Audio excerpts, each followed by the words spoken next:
여러분 안녕하십니까? 1980년 5월 18일 전라도 광주에서 터져나왔던 5.18 사태는 광주 민주화운동일까요? 아니면 북괴와 함께한 무장폭동일까요? 전 시간에도 말씀을 해드렸습니다만 5.18 계엄군에 대한 명예회복을 윤석열 정부의 국방부가 공식 승인을 내주었지요. 우리는 끝까지 전라도 광주 5.18 사태에 대해 끝까지 진실을 파헤쳐야 합니다. 5.18 당시 미 사령관 위컴 장군의 충격 발언, 비밀 해제가 된 미국 비밀 문건, 5.18은 김대중과 북한의 폭동. 종성산TV 좋아요, 구독, 알림은 큰 힘이 되겠습니다. 자, 스카이데일리가 단독으로 이정린 전 차관 당시 주한미군 사령관 발언 증언, 단독 5.18 진실 찾기, 위컴 장군 총 뺏은 폭도는 소탕 마땅, 공권력에 대응하는 권력은 절대 있을 수 없어, 전 공수부대 지역대장 간첩 섞여 있는 건 상식. 1980년 5.18 당시 주한미군 사령관이었던 존 A. 위컴 장군은 광주 사태에서 민간인이 군인과 경찰의 총을 빼앗아 군인에게 대응한 것은 또 다른 적으로 간주되며 정규군이 즉각 소탕해야 한다라고 발언한 것으로 나타났습니다. 이정린 전 국방부 차관은 사단법인 국군 명예회복운동본부 창립식 축사에서 위컴 사령관은 국가에는 정규군보다 더 강한 집단이 있어서는 안 된다라고 말했다며 이같이 밝혔습니다. 미 정보당국은 일찌감치 5.18 광주 폭동은 북한이 사전 계획하고 주도한 것으로 판단했습니다. 미 국무부가 기밀 해제한 비밀 문건은 5.18은 김대중 추종자들과 북한 민간 공작대원들이 개입한 것으로 공식 기록하고 있습니다. 구체적으로 기밀 해제된 문서번호 80 서울 006865의 외교 전문에 따르면 1980년 당시 윌리엄 클라이스틴 주한 미국 대사는 간첩, 이창용 생표 등 이 모든 일의 배후에 불선 세력들과 공산주의 선동가들이 있다라고 당시 워싱턴에 보고를 했습니다. 이런 가운데 미 정보당국과 국무부, 주한 미국 대사에 이어 5.18을 바라보는 주한 미군 사령관의 인식이 전직 한국 국방부 차관의 발언을 통해 처음 공개가 된 것입니다. 이정린 전 차관은 5.18 당시 합참의장 보좌관을 지냈다라며 위컴 장군은 직접 발언을 절에 들었던 시공간적 배경을 설명한 뒤 공권력에 대응하는 권력은 있을 수 없고 미국 경찰에 대응하는 자에 대해 미국 경찰이 어떻게 하는지를 보면 미국의 개념을 이해할 수 있다라고 당시에 위컴 장군의 발언을 전했습니다.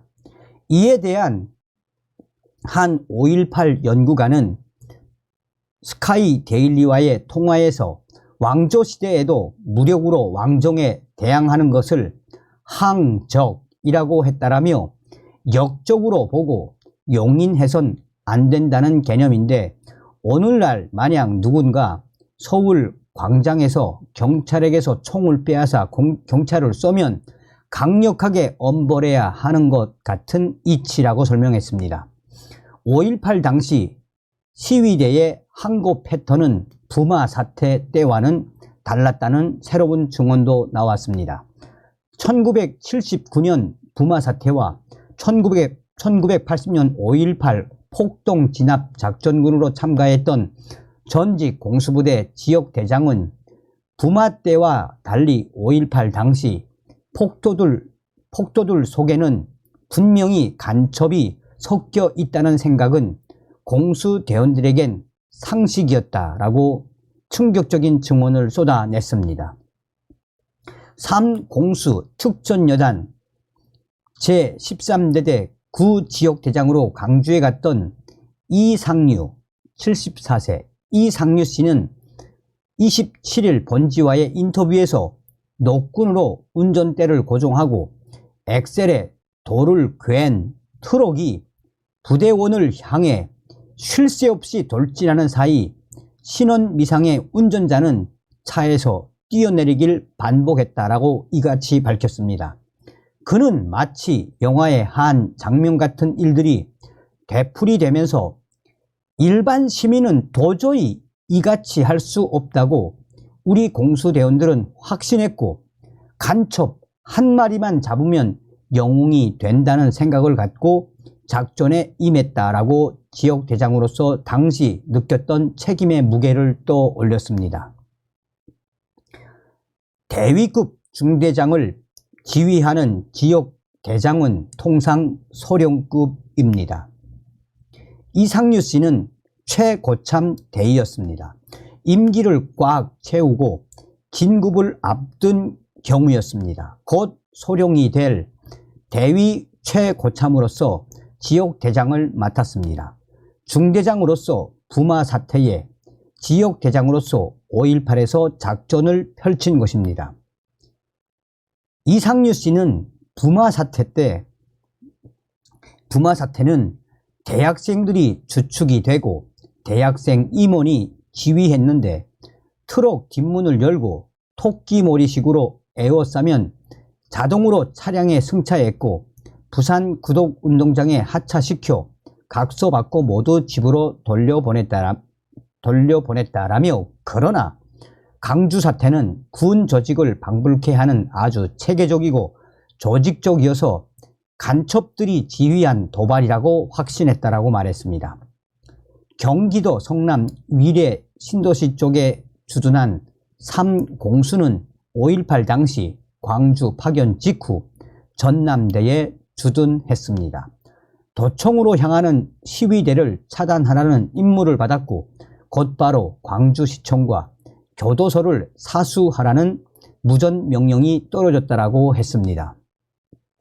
당시 3공수는 모든 작전 임무를 지역대 단위로 수행을 했으며 특수부대인 공수부대는 일반 부대보다 적은 병력으로 운영이 됩니다.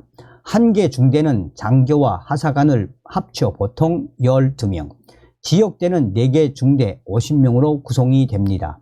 모두 장교와 하사관으로 구성된 공수부대 중에서도 최정예 부대입니다.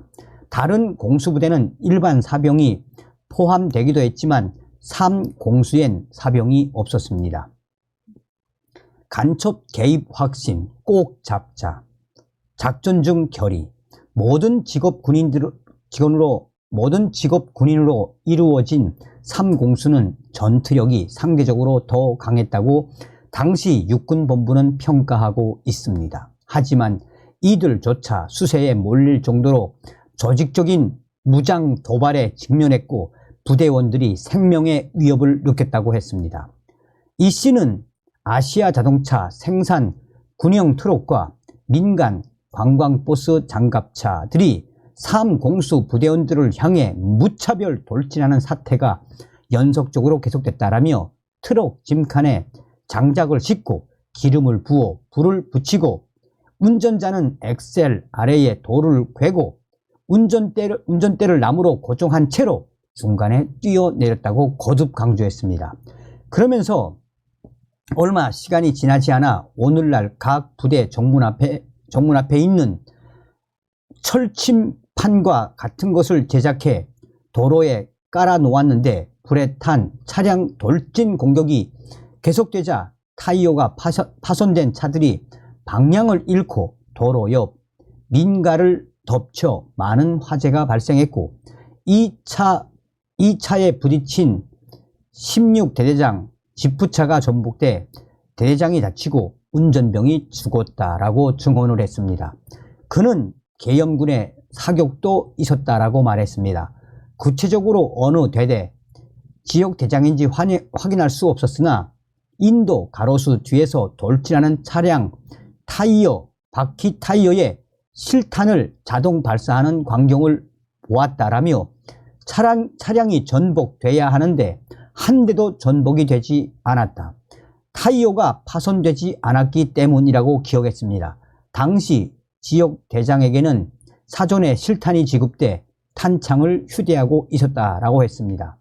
이 대목에서 총기 재원과 보급된 실탄 양에 대해 묻자 M16 탄창은 총알 20발들이었고 당시에는 최초 3발은 공포탄을 넣었다라고 했습니다. 그러면서 17발씩 2개 탄창이니 총 34발이 지역대장에게 있었고 이것을 돌진해 오는 차량을 향해 쏜 것이라고 설명을 했습니다.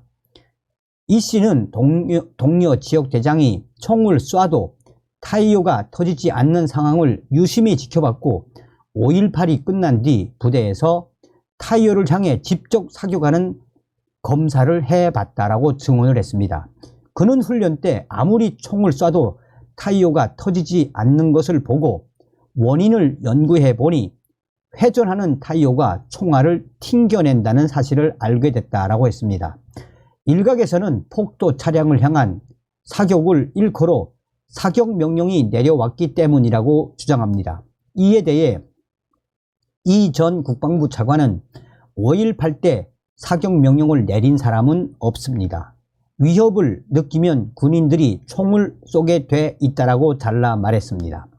불에 탄 채로 군인을 향해 돌진하는 차를 향해 쏘는 건 군인의 인명피해를 줄이기 위한 불가피하고 정당한 조치라고 설명했습니다. 이처럼 수세에 몰려 가까스로 생명을 부지했는데 지난해 KBS 특집 다큐에는 3공수를 학살자로 매도하는 방송에 크게 분노해 항의도 했다라고 전하고 있습니다. 자, 스카이 데일리가 강조하는 핵심이 뭡니까? 미 정보당국은 일찌감치 5.18 광주 폭동은 북한이 사전 계획하고 주도한 것으로 판단하고 있다는 것이며 미 국무부가 기밀 해제한 문건은 5.18이 김대중 추종자들과 북한 민간 공작 대원들이 개입한 것으로 공식 기록하고 있으며 구체적으로 기밀 해제된 문서에서 당시 1980년 당시 윌리엄 클라이스틴 주한 미국 대사는 간첩, 이창용 생포 등 이 일의 모든 배후에는 불순 세력들과 공산주의 선동가들이 있다라고 당시 이 워싱턴에 보고를 한 내용이 핵심.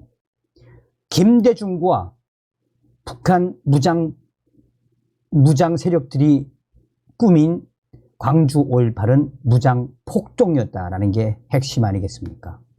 서두에도 말씀을 해드렸습니다만 우리는 전라도 광주 5.18 무장 폭동에 대해 끝까지 그 진실을 파헤쳐야 합니다. 이 전라도 5.18 카르텔이 바로 무엇이겠습니까? 거대한 전라도의 카르텔의 기초가 되는 거 아니겠습니까? 다음 시간에 뵙겠습니다. 별공.